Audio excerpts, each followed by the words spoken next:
Despite an illustrious career, Gratia Katasaros never forgot her first in-field assignment. A recent Rutgers University Business School graduate, Katasaros rejected job offers from prominent investment banks to join a crew of turf techs, 24th century slang for workers hired by terraforming companies to visit planets being actively terraformed. A mixture of scientist and repair technician, some turf techs took important readings to track the process, while others fixed essential ground-based equipment. The work wavered between exhilarating and extremely dangerous, which Katasaros, as an amateur climatologist and thrill seeker, admitted attracted her to the gig. While suiting up for her first mission, team leader Clark Rossallo handed her some extra homemade protective gear and explained that the company didn't require that she wear it, but he did. Clark was a lifelong turf tech who knew how quickly conditions could change and how ineffectual the standard environmental suit could be against unexpected elements like egg-sized hail suddenly falling from the sky. In her memoir, Protection for the People, Katasaros revisits this first gig on Terra 4 and some of the dangers her team faced. She wrote, "There was a sudden drop in air pressure, followed by cold, stiff breeze. It didn't seem that strange to me, but Clark immediately called for an emergency evacuation. I took a moment to tighten another bolt when suddenly I was knocked down by a rock whipped up by the wind. Thankfully, Clark pulled me up and guided me into the ship. Once safe, I looked down and saw a rock embedded into Clark's extra layer of armor. For that, I owe him not only my life, but my eternal gratitude for setting us on a new path." Katasaros jokingly called these extra protective layers Clark's defense system, and her experiences on the job pushed her to advocate for increased safety standards for turf techs. In 2539, she convinced Clark and a few others to start a company manufacturing specialized environmental armor. The team established their operations on Nigeta, on Keen, the Nikilian system, and picked the name Clark Defense Systems, CDS for short, in honor of their inspiration.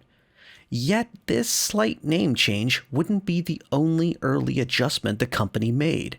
Shortly after launching their inaugural line of equipment, the First Tavaran War erupted, and UPE desperately needed combat armor.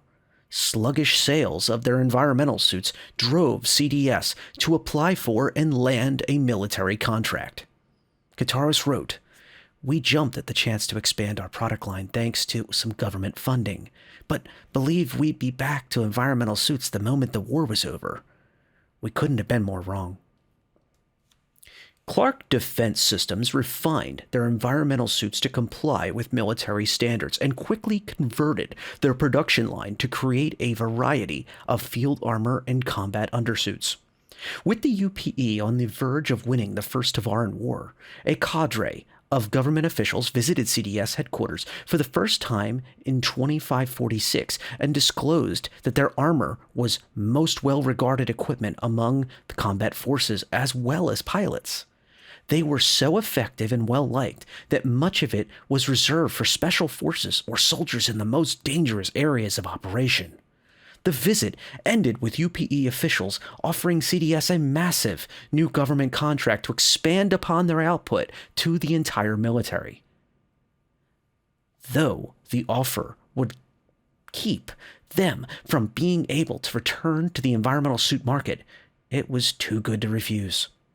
CDS dedicated all their company resources to manufacturing combat armor and consulted extensively with the veterans of the Tavaran War on what features they responded to best in the field as well as what they would need and want for future models. This led to the development of some of their most famous lines of armor, including the Omni-Roll Combat, ORC, and Active Defensive Protection, ADP, series of armor sets. The outbreak of the Second Tavaran War in 2603 brought about another substantial increase to CDS's government contracts and further real-world testing. The company's willingness to adapt and improve their armor kept it as a favorite of soldiers who, when the war ended in 2610, they would return home raving about a brand unavailable on the civilian market. This word of mouth created a bustling secondhand market for CDS armor, with entire companies being created to procure and refurbish the prized pieces of armor. With demand so high, CDS considered pivoting to the private sector. The company's long-term commitment to making armor exclusively for the UEE military was a boon, but company executives understood the dangers of being associated with increasingly authoritarian Measure regime. CDS lawyers looked into ways to get out of the exclusivity clause in their government contract. But the Measure regime got wind of their plan and informed the company that their armor was of strategic importance to the empire. The UEE argued in documents released centuries later under the Historical Truth Act that none of the armor developed for the military or even modified versions of it could ever be publicly released, and any attempt to back out of their manufacturing commitment would lead to the UEE taking full control of the company, its facilities, assets, and patents. Sufficiently scared, CDS officials dropped their plans and sat back, waiting and hoping the company could outlast their regime. By the late 28th century, Measure regime power was weak enough for CDS to resurrect their plans to expand into the private sector.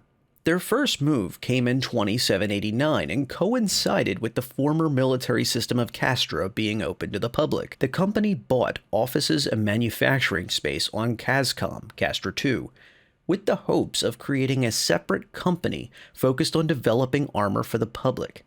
CDS hoped that siloing this entity, its products, and development cycles from anything previously done for the military would shield them from government interference or retaliation. But these plans quickly became moot when, in 2792, the measures finally fell. Free from the iron grip of the former regime, CDS held lengthy discussions with senators and members of the Imperator Aaron Toy's regime. The new government wanted to cut ties to companies associated with the measures, a fate most famously dealt to Aegis. But the evidence of CDS's attempt to sever their contracts and the regime's subsequent takeover threats saved them from losing everything. Instead, the two sides agreed to dramatically reduce the size of CDS's contracts, but allowed them to enter the civilian market to sell legacy versions of their combat armor. Before entering the civilian market, CDS enacted a master plan to set up the brand for future success. In 2802, the company officially moved their headquarters to Cascom in the Castra system and significantly increased their manufacturing capacity there. Today, most of the civilian operators are based out of Cascom, while their facilities on Keene focus on supplying and developing the next lines of groundbreaking armor for the UEE military, an area where CDS continues to excel, as evidenced by them being awarded a government contract in 2945 to research and develop next-generation light armor.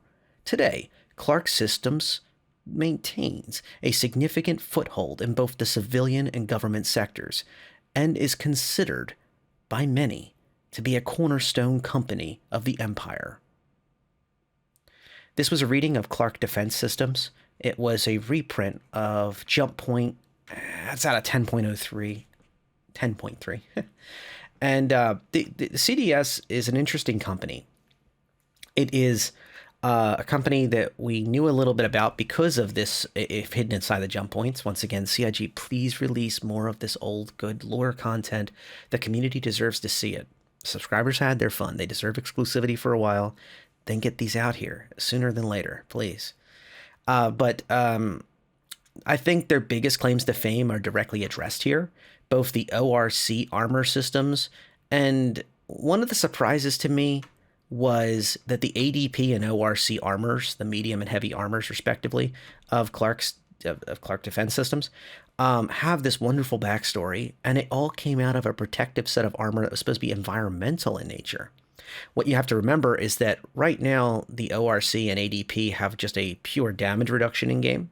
However, what a CIG has stated in the past is that they intend to have a damage reduction or some type of armor system that is more built towards ballistic threats, or to a lesser extent energy weapon threats, and basically in a PvP or PvE capacity, and then other suits of equipment that are more industrial in nature or utility in nature that have more gearing towards their armor protecting you against high heat, low cold. We already have those, but also other environmental threats like exploding rocks from mining hand tools in highly lucrative caves that have high risk, high reward.